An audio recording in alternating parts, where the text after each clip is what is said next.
السلام علیکم۔ آپ کے اپنے چینل ناولس لائبریری میں آپ سب کا تہہ دل سے خوش آمدید کرتی ہوں۔ امید کرتی ہوں کہ آپ لوگ سب ٹھیک ہوں گے۔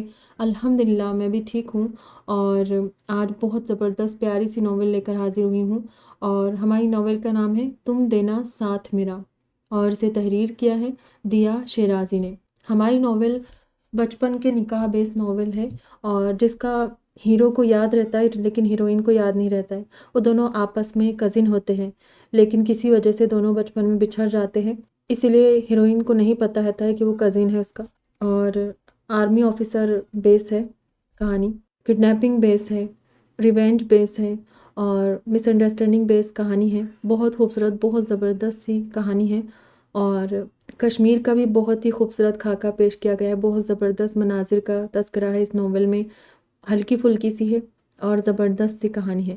امید کرتی ہوں کہ ناول آپ لوگوں کو پسند آئے گی، اور پہلے کبھی آپ لوگوں نے ناول نہ ریڈ کی ہو اور نہ ہی سن چکے ہو۔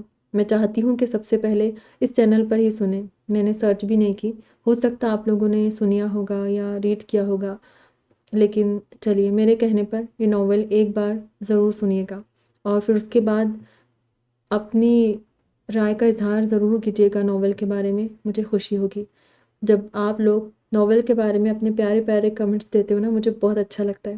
ہماری ناول کی جو ہیروئن ہے نا، بہت شرارتی، بہت چلبلی سی ہے، اور ناول کا ہیرو روڈ ہے، بڑھتے ناول کی جانب۔ وہ ابھی یونیورسٹی سے لوٹی تھی، آج اس کا آخری دن تھا۔ پیپر سے فارغ ہو کر وہ کچھ دن آرام کرنا چاہتی تھی، اور پھر دوستوں کے ساتھ کاگان ناران کی سیر کرنے کا پروگرام طے تھا۔ کپڑے تبدیل کر کے وہ بیٹھی تھی کہ صغیر بابا کا پیغام لے کر آ گیا۔ بابا آج گھر پر ہی تھے اور کھانے پر اس کا انتظار کر رہے تھے۔ اس نے جلدی جلدی چپل پہنی اور دوپٹہ لپیٹ کر ڈائننگ کی طرف آ گئی، جہاں بابا پہلے سے موجود تھے۔ السلام علیکم بابا جان۔ وہ عجلت میں ٹیبل کی طرف بڑھی اور کرسی کھینچ کر بیٹھ گئی۔ موقع اچھا تھا، بابا سے اپنی پلاننگ بھی ڈسکس کر لیتی، ساتھ ساتھ اجازت بھی مانگ لیتی۔ وعلیکم السلام، بابا نے متانت سے جواب دیا اور پلیٹ اس کی طرف بڑھا دی۔ شکریہ۔ لالا نے پلیٹ تھام لی اور چائنیز رائس نکالنے لگی، اسے چاول بہت پسند تھے۔ لالا مجھے تم سے کچھ بات کرنی ہے، بابا بہت سنبھل کے بول رہے تھے۔ چائنیز رائس کا چمچ منہ تک لے جاتے ہوئے وہ ایک لمحے کو رکی۔ جی بابا، آپ بولے، میں سن رہی ہوں۔ بظاہر کھانا کھاتے اس کا پورا دھیان بابا کی طرف ہی تھا۔ آج سے پہلے انہوں نے کبھی اس طرح تمید نہیں باندھی تھی۔ ان دونوں کے بیچ روایتی باپ بیٹی جیسے تعلقات نہیں تھے۔ نیلم کی وفات کے بعد بابا اس کا زیادہ دھیان رکھنے لگے تھے۔ دونوں باپ بیٹی میں کافی دوستانہ تعلقات تھے۔ گلے لالا اپنی چھوٹی بات بھی ان سے ڈسکس کر لیتی تھی، اور وہ کسی سہیلی کی طرح اسے مفید مشورے سے نوازتے تھے۔ مجھے یونیورسٹی ڈپارٹمنٹ کی طرف سے 1 سال کے لیے ناروے بھیجا جا رہا ہے، کچھ فریش کورسز کرنے کے لیے۔ مجھے وہاں 1 سال تک قیام کرنا پڑے گا۔ وہ اپنی بات کے اختتام پر اس کے تاثرات جانچنے لگے۔ اوہ واو، یہ تو بہت اچھا ہے، آپ کو گھومنے کا موقع مل جائے گا اور میں بھی ناروے دیکھ لوں گی، وہ خوش ہو کر بولی۔ ناروے گھومنے کا سوچ کر ہی اس کی آنکھیں چمکنے لگی تھی۔ ناروے میں اکیلا جا رہا ہوں میں، یوسف صاحب نے اس کی تصحیح کی۔ لالا کا چہرہ اتر گیا۔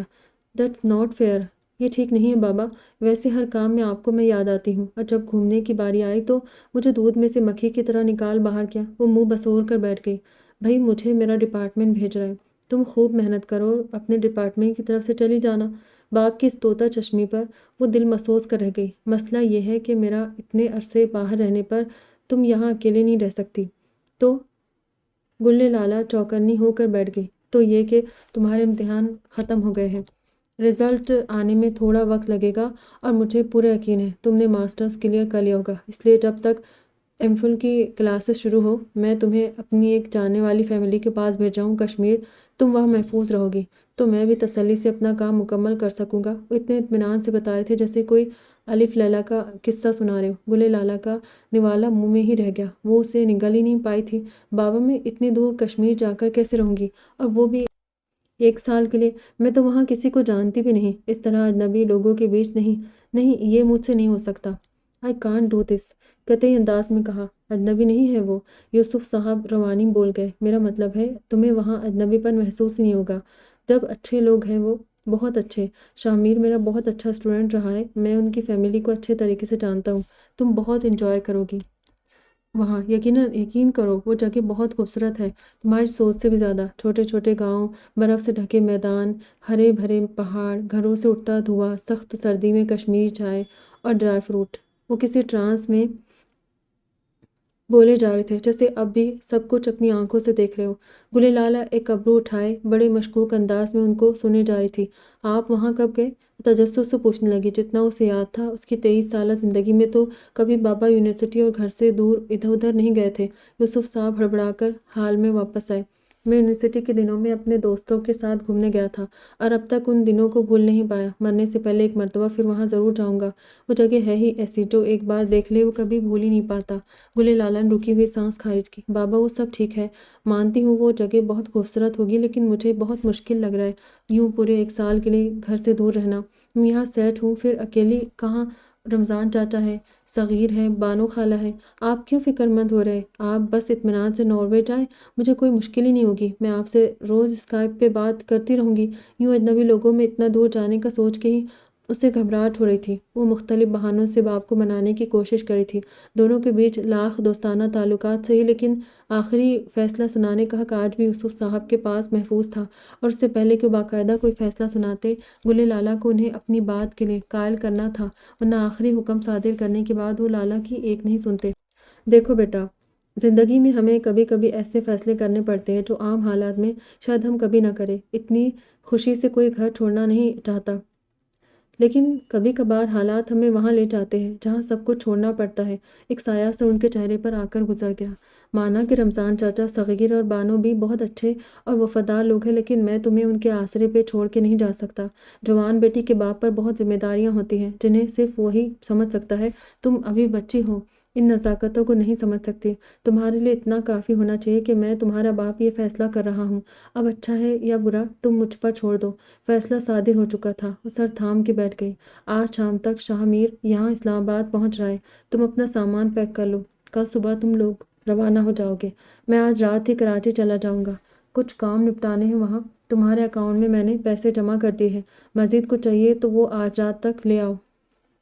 میرا مطلب ہے اپنی ضرورت کا سامان، تاکہ تمہیں وہاں مشکل نہ ہو سکتا ہے تمہیں وہاں یہ سب نہ ملے۔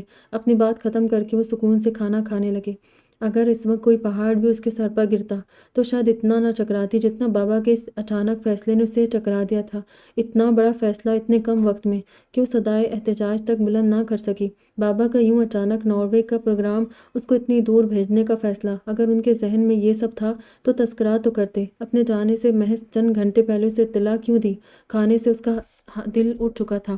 شاہ میر کی فیملی بہت اچھی ہے، تمہیں خوش رکھیں گے، کوشش کرنا انہیں تم سے کم شکایت ہو۔ گلے لالہ نے ان کی بات بیچ میں کاٹ دی۔ بابا، میں وہاں رخصت ہو کے نہیں جا رہی۔ آپ تو ایسے ہدایت دے رہے جیسے میں اپنے سسرال جا رہی ہوں۔ ناراض ہو کر بولی بابا نے کہکا لگایا۔ تم پہلی مرتبہ کسی کے گھر رہنے جا رہی ہو، وہ بھی اپنی مرضی کے بغیر، پتہ نہیں کیا گڑبڑ کرو گی وہاں۔ وہ پھر سے اسے ہدایت دینے لگے، کیا کیا سامان لے کر جانا ہے، ان سے کیسے پیش آنا ہے، وغیرہ وغیرہ۔ وہ سر ہلاتی جا رہی تھی جس سے سب کچھ ذہن نشین ہو گیا ہو، لیکن در حقیقت اس کے دماغ میں کوئی اور کھچڑی پک رہی تھی۔ کمرے میں دائیں سے بائیں ٹہلتے ہوئے مستقبل کی پلاننگ میں مصروف تھی۔ بابا آج رات کی فلائٹ سے کراچی روانہ ہو رہے تھے اور اسے کل صبح جانا تھا، مطلب اس کے پاس پورے 10 گھنٹے تھے، اور وہ ان 10 گھنٹوں کو ضائع نہیں کرنا چاہتی تھی۔ اس نے اپنا دفاع کرنے کی ٹھان لی تھی۔ یہاں تک مجھ سے ہو سکتا ہے، اور جتنا مجھ سے ہو سکتا ہے میں بھرپور کوشش کروں گی، پھر جو میری قسمت۔ بابا کے سامنے تو میری دال نہیں گلی، لیکن اس شاہ میر کے ساتھ تو وہ کروں گی کہ سر پر پاؤں رکھ کر بھاگے گا۔ بڑھ آیا میری حفاظت کرنے والا، اپنی حفاظت میں خود بھی کر سکتی ہوں۔ اس نے نتنی پھلا کر سوچا۔ سارا دن وہ نارمل رہی تاکہ بابا کو اس کے تخریب کارانہ عزائم کا پتہ نہ چلے۔ شام ڈھل چکی تھی، رات نے اپنی سیاہ چادر پھیلا دی تھی۔ بالکونی میں کھڑی گلے لالہ نے کافی کا مگ ختم کیا اور ابھی وہ پلٹ ہی رہی تھی کہ اس کی نظر گیٹ سے اندر آتی وائٹ کار پر پڑی۔ وہ جاتے جاتے رک کر اندر آتی گاڑی کو دیکھنے لگی۔ شاہ میر دروازہ کھول کے نیچے اتر رہا تھا، وائٹ کاٹن کی شلوار قمیض پہنے ہوئے، بڑے بڑے قدم اٹھاتا وہ برآمدے کی طرف بڑھا۔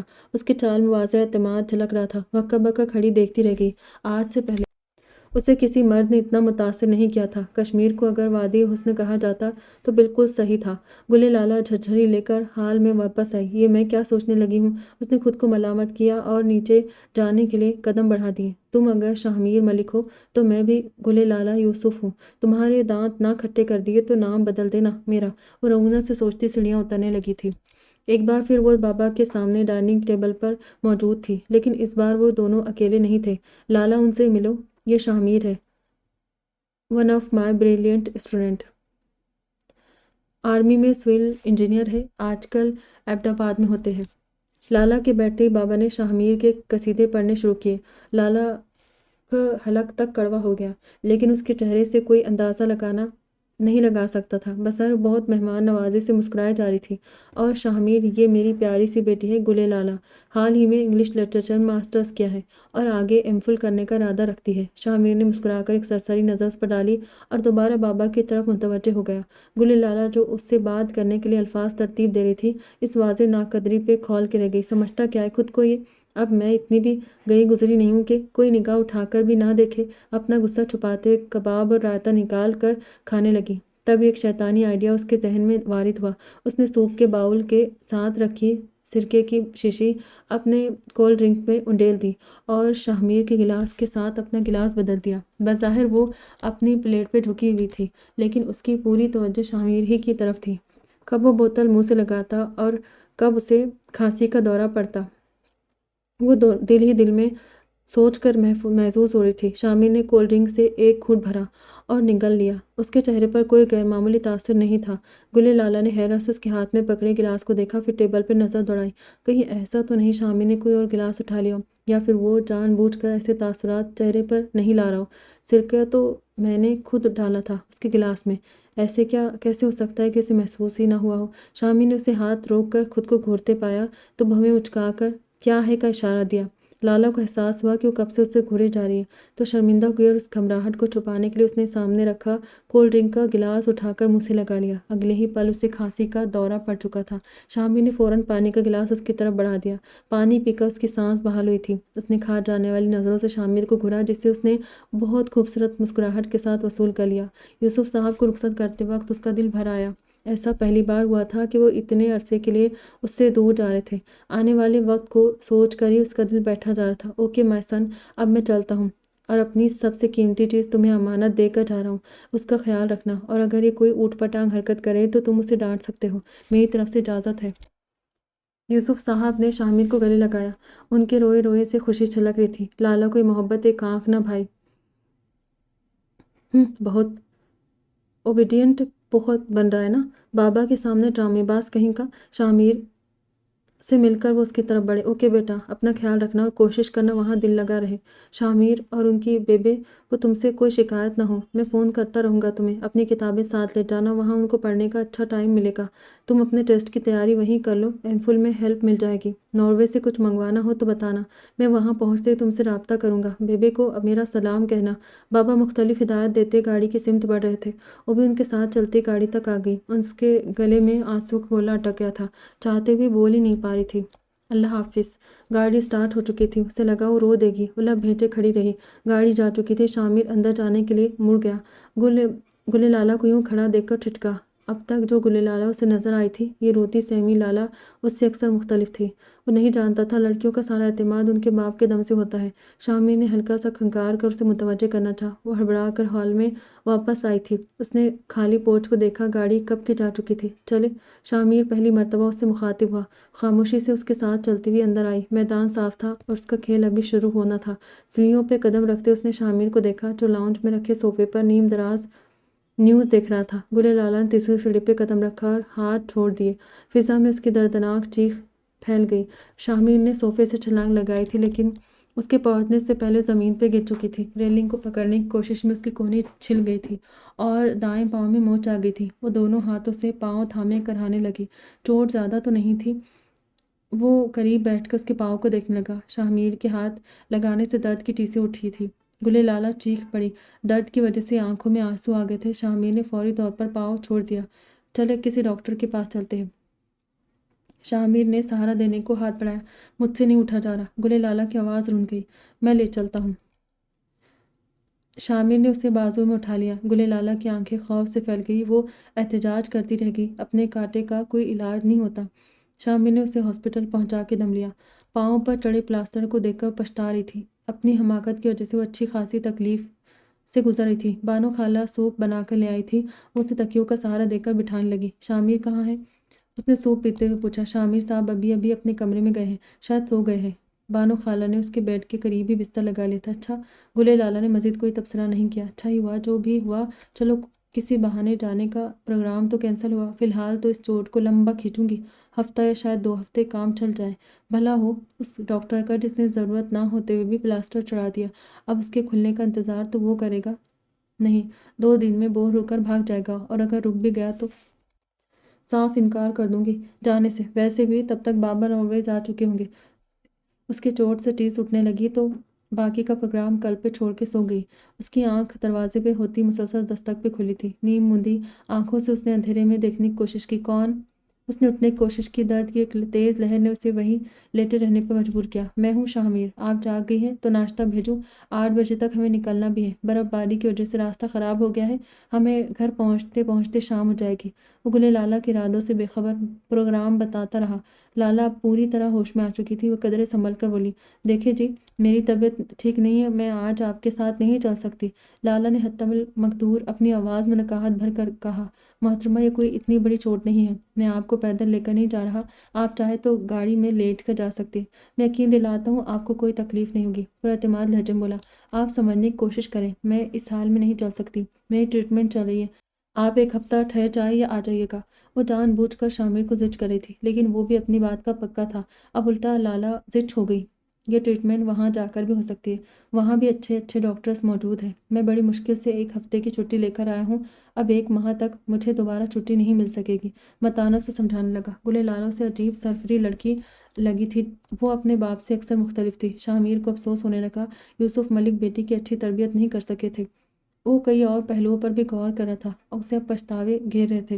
میں آپ کو بتا چکی ہوں، جب تک میں مکمل ٹھیک نہیں ہو جاتی آپ کے ساتھ نہیں چل سکتی، بہتر ہوگا آپ 1 مہینے بعد آئیں۔ بہت محتاط لہجے میں بولتے بولتے اچانک اسے لگا وہ غلطی کر بیٹھی ہے، اسے آخری جملہ اتنی بے فکری سے نہیں بولنا چاہیے تھا۔ کسی صورت شاہ میر کو یہ تاثر دینا نہیں چاہتی تھی کہ وہ یہ سب جان بوجھ کر رہی ہے۔